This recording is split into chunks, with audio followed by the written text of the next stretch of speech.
Watching News Center with me, Akisa Wandera. We're done with our first hour, but of course we continue with the conversation on the second leg for the Jubilee Party, or the Jubilee government rather, ahead of the swearing in tomorrow at the Kasarani Stadium. And of course NASA's agenda, as they have sworn to give the Jubilee government hell, put as many hurdles on the way as it can for it to achieve what they term as electoral justice once and for all in this country. Once again, I'll introduce my guest in studio. In my immediate right, Uhuru Kenyatta is the senator for Murang'a County, and Dan Manzo is a member of parliament for Makueni. Once again, gentlemen, always a pleasure to have you here. I left it at you saying that NASA is being denied a chance to go to Jacaranda because it will stretch the police service in the country in terms of offering security. Is it a capacity issue for you? Do you think it's partly, a capacity issue? Yes, partly. And number two, also a legal issue. Tomorrow is a public holiday that is duly gazetted pursuant to provisions of the relevant law. So therefore, ideally, when you gazette a certain day as a public holiday, the presumption is that is the only event that ought to be taken in public sphere. So therefore, if they want to have their meeting, fine, they can hold it today, the day after tomorrow. They have that liberty to do so. But surely, holding another meeting tomorrow is like holding, let's say, for instance, Mashujaa Day, a parallel Mashujaa Day celebration. That is not acceptable. That is not what we want for this country. However, from where we sit, by the way, we have no problem with the opposition. In fact, I would urge the president going forward after he's sworn in tomorrow to endeavor to unite the country. And he has said that indeed he'll be seeking ways and means how he can bring everyone together politically, I would imagine. And therefore, this idea that once we assume power tomorrow, we shall proceed to chest thump, no way. We value each and every person in this country. We have no problem with people who support NASA. In fact, to the best of our collection, everyone ought to come into government and support us. But let me just take you back to what you've mentioned. Just to clear it up, there's no section in the law that stops the meeting that NASA would want to have, or any other person, if they would want to have a meeting anywhere. No. You see, Public Order Act has clear provisions on how you can proceed to hold meetings. You see, the right of assembly is not a blanket right. In fact, very few rights in our Bill of Rights in the constitutions are open-ended, and they are like an open check. No. A good example is the right to own property. Yes, you have the right to own property, but of course you have to buy that property. All right. You have the freedom of movement. But when you come to Standard Center, you can be restricted, right? We have law on trespass, for instance. You have the right of life, isn't it? But then again, there are circumstances under which the state can legitimately kill you. For instance, if you have been found guilty for treason or even murder, isn't it? So the point is, all rights that exist in our constitution, they have what we call qualifications. They are qualified. So therefore, the right of assembly is not an open check. There are instances where the police have a legitimate reason to tell you, no, you can't hold a meeting. For instance, one, adequate notice. That would be a good example. Number two, yes, you have done a notice, but what if we have no capacity tomorrow to provide you enough security? Surely, take another day. There's no magic in having a meeting tomorrow. Thirdly, what if the police have information? Some gangsters want to come and do something wrong against you. They can as well tell you, hey, don't hold that meeting tomorrow because we have intelligence, something bad may happen. All right. So the point is, I don't agree at all. No. First of all, Uhuru Kenyatta, is my junior in legal practice. And he knows very well that whatever law which contravenes the Constitution is null and void. There has only been a misuse of Public Order Act by the police and by his government. What they've been doing is to suspend the Constitution to achieve political gains. I can assure you, recently there was there was a meeting at Jacaranda. The police threatened us. They had been given notice. They are aware. In fact, under the international law and the local law on assemblies, you can even assemble or even demonstrate on an ancient matter without those so-called notices. The police is actually supposed to provide security, but what has been happening is to go and provide insecurity, is to go cause mayhem themselves, kill people, and in fact it is personalized because we are aware that it is a community issue, one community against another. The policemen who carry these atrocities belong to a certain community and region in this country, and they attack members of another community in this. So there's no justification, absolutely. Tomorrow they will carry on. The Lord has not forced us, all of us, to go and participate in the swearing in. If I don't agree with the election of President Uhuru Kenyatta, I've got the freedom to do so. All right. And I've got reasons not to agree with it. It's a fraudulent, it was a fraudulent election and therefore illegitimate. And every other process which follows, whether they force it, whether they conduct it, is fraudulent and it is legitimate. All right. I would want to steer this conversation into a slightly different direction for you. All things constant, what are we likely to see in Uhuru Kenyatta's second term or Jubilee government second term? First, I want to take you back a little bit. It was against the law and there was no justification to block Raila Odinga from holding a meeting at Uhuru Park the day he came back to the country. We remember when Uhuru and Ruto were coming from The Hague, they will go through the same system and hold a meeting. But there are double standards here. So we are expecting double standards in President Uhuru Kenyatta's reign. We are not expecting, I'll be very surprised to find any change despite many promises, because in the past they have promised and they have gone against their promises. So I'll wish this time his promises will be real. When he says he's going to be looking for a way forward into uniting the country, ordinarily any president who is elected should immediately embark on uniting the country. Even that's what we did after we were elected in our respective areas. The few people who didn't support us, we brought them on board and we are working with them. I'm expecting the president, because we are all Kenyans, first of all, not to terrorize NASA anymore with his police, beginning from tomorrow. Because if he terrorizes us tomorrow, then it is a sign of bad will and that he doesn't expect any support from us. And it will also be an indication that whatever dialogues are going to go on, they are one-sided and they are not in good faith. So we want, if it's dialogue, to be in good faith. If you have to have dialogue, it has to be structured. There must be structures, and probably structures which have gone through Parliament and supported by Parliament.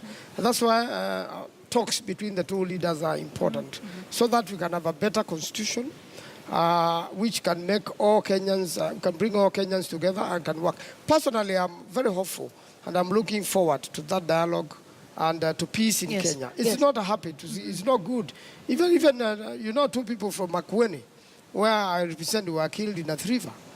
On 26th, and most of people actually who become victims when the police clash and shoot people with live bullets. There are people who have no idea what is happening. They are not participating in those processes. They are just innocent Kenyans going on their own ways, caught up in the middle. I want to throw it to Senator Kenyatta, but before that, what worked and what didn't work in the Jubilee government's first term, and how would you compare it to what you think would be in the next 5 years till 2022? First of all, in their first term, they should have brought Kenyans together. I remember there was a meeting organized by Mr. Wajigi, and they exchanged niceties. But as soon as that was done, what happened in Parliament, and Parliament is what sets the pace. With the leader of majority, our friend, the Honorable Duale, is the one who sets the pace of the country and the mood. It was a wrong mood set in the country. So I believe we are going to correct this and have a better mood in the country, whereby criticism is taken positively so that we can improve the operations of the country, so that we can reduce corruption. If you want us to keep quiet about the NYS corruption deals or many other deals, and all the reports which come to Parliament, the committees of PAC and PIC, if you want us to come and say, clap hands and say, oh, government, you have done well, when civil servants have stolen monies. Really, that's not what we expect. So we expect respect between the two big divides of the country, and appreciating that there must be reforms, especially to fight electoral fraud, the way we fought examination fraud. It was not 100%, but there has been an improvement. So I wish everybody could go into that mode to make sure we fight electoral fraud, just like the way we fought. It's a very painful experience, and when Kenyans keep on remembering and they know the evidence exists, and even those who have won, they know one or two of their people have done something wrong, it should not be right. So we are looking forward into there be truth, and the religious community, helping bring the country together. The Jubilee government is coming in with stains and burdens like the national debt currently, as well as corruption. It has been one of the major thorns in the Jubilee government's flesh since it came into power in 2013. In the second term, how do you expect to see things pan out in respect to how the government will be fighting corruption and the reduction of national debt that continues to be such a major concern among many Kenyans? First, on the issue regarding debt, I disagree with that contention that our debt is unsustainable. There's a way we calculate. We usually put it as a ratio to the GDP, and our national debt is still hovering around 50-something% ratio to the GDP. Several countries, including the so-called developed societies, their debt levels is beyond 100%. Take Japan, take any developed society. So therefore, when you have a situation where our debt ratio is about 57% vis-a-vis the GDP, we are still within the so-called sustainable levels. In fact, various assessments by various international entities like International Monetary Fund have agreed to that finding, that indeed we still have room for getting more debt. The only thing I would urge the government going forward is that when you get that debt, don't use that debt to pay salaries. Don't use that debt to pay what we call a recurrent expenditure.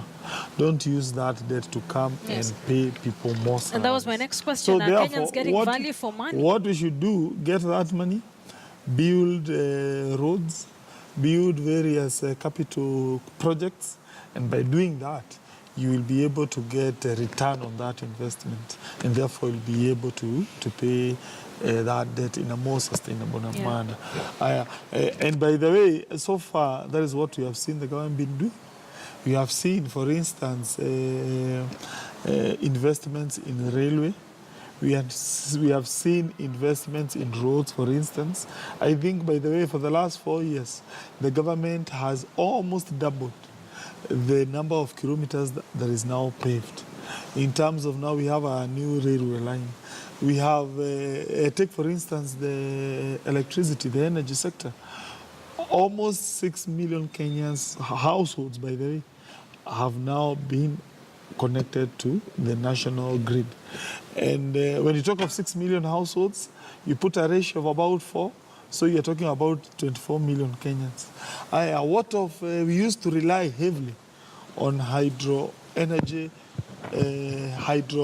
sources of energy, that is the rivers, for instance, the Kidaruma, whatever. Now we have diversified from 100% in 2008, we are now doing about 40%. So that then means we now have other sources of energy, we have diversified, and therefore, if we are not for that intervention, by the way, the current drought would have compelled the government to do what is called emergency power sourcing of energy. So then, what about the fight against corruption? I would want us to move over. So for the fight against corruption, from where I sit, we're on the right path. Yes, more can be done, but don't blame the executive. Kenya is a democracy. It believes in the separation of power doctrine. We have so many cases that are pending before judiciary. We should be urging judiciary to take action and convict people, white-collar criminals. But don't tell Uhuru Kenyatta, hey, why is it that we don't have a single convict? That is not the work of Uhuru Kenyatta. Maraga is the Chief Justice. He should be explaining to us. So therefore, so long as we have that doctrine, and we want to live as per the spirit of the Constitution, the president, once the institutions and the presidents take evidence before the court of law, it is the court of law now to do the conviction. But the president has been doing a very good job. He has been firing any person who has been mentioned, not convicted, mentioned for corruption. People like Uhuru, people like I don't know who, people like Chichi, so many people left government, not on the basis of conviction, just being mentioned. What does that mean? That connotes a person who has put a very high threshold in public integrity. Yes. People who are assuming various key positions, that once you're mentioned, you're going to face the axe. So therefore, I foresee going forward, those reforms will come into fruition. You will see a more or less corrupt society. In fact, we have now seen corruption shifting from the center to the devolved units. And when you look at the auditor's reports, I sit in the Senate, I'm able to look at all those reports. Vast amounts of monies are being stolen in the counties under NASA control. Oh. No, Under NASA control. It's both counties. No, I'm talking about ratio. Both ends of I'm talking about you compare the level but quickly, I would want you so to... I just want to say that he said much. The fight of corruption really should be everywhere, whether it is a Jubilee governor or a NASA governor. You know, the state resources and the resources of the counties should be utilized well for the benefit of Kenyans, wherever they are. And again, also about the projects. It's a World Bank project on electricity. A lot of times its implementation has been very disappointing. That there are places where the wires were done 5 years ago. Up to today, there is no electricity. What is happening is what Jubilee is doing is implementing these projects in its strongholds, and where they did not get proper support, they just abandon them. Some of those posts have even been, brought down by harsh weather, and nobody matters about it. The two corporations implementing electrification in the country are a huge disappointment to many Kenyans, and they have been inefficient, and there are also mega corruption allegations on the tenders and things like that in those areas. So if that can be improved, then Kenyans will be served better and for real. And many other projects have added. You see, for example, the new railway line. What's the difference between this and the old one? Because we were expecting electric train like what is in other countries. But we just ended up with the same diesel engines, same old style. So it would have been maybe better to reorganize. Well, I never disrupted you when you were talking. It would have been much better to reorganize, even the old railway line. There is a lot of wastage and mismanagement in the original railway line, and I've had experiences with it as a lawyer. It is where you find the president is not in touch at all. There are a lot of state resources being wasted there. They should all be improved so that we can improve movement of goods in this country. So there is no difference really between what we had and what we have now. It's the same style. It's not that we have spent a lot of money, and we hope they could improve both, and then that could make the country, move faster and generate income. The most important thing is to generate income for the country so that we can pay our debts. Investing in agriculture, in irrigation, the 1 million acres the president promised, that will really improve. We can do our export. I believe when we do the Thwake Athi Dam, which is in Makueni constituency, we'll stabilize the water downstream where this huge irrigation scheme is. They will also add the irrigation in Ukambani, which is going to be a food basket.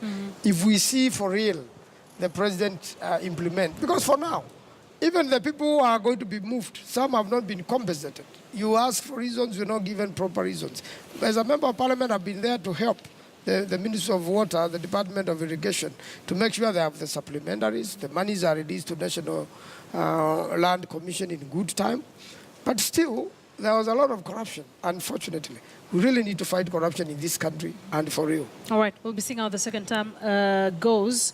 The political space is one to continue watching in the country currently, and of course the goings on in Parliament once it resumes. My guests today were Uhuru Kenyatta, Member of Parliament, Senator for Muranga, I almost said Kiharu, Member of Parliament, Yes. and then Member of Parliament for Makueni, Dan Manzo. Gentlemen, thank you very much for joining us here on News Center. That's how we wrap up the conversation here, as we just seek to look at what is the way forward, what would the second term for President Uhuru Kenyatta and the Jubilee government in its entirety look like. NASA says it is not going to back down. It will continue to put hurdles on the way until we achieve utmost electoral justice in the country. So here on KTN News, we continue to tracking that as it happens, even as, of course, Parliament